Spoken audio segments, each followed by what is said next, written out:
Welcome back to another technical deep dive here in the debug zone. Today, we're tackling a big question and breaking it down with insights from other users. Hopefully, this clears up some misconceptions and helps you get the answer you need. So buckle up, stay a little curious, and let's jump right in.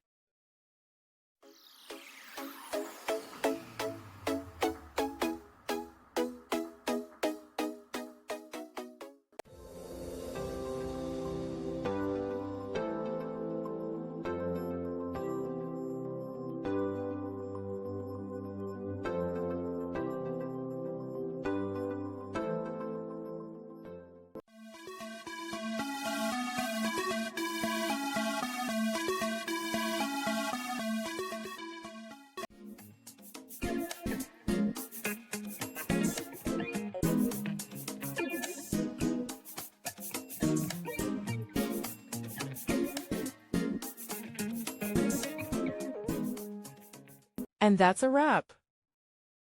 I hope you found the answer you were looking for. If you did, take a second to hit that subscribe button. It really helps out. And let me know in the comments which solution worked best for you. See you next time in the debug zone.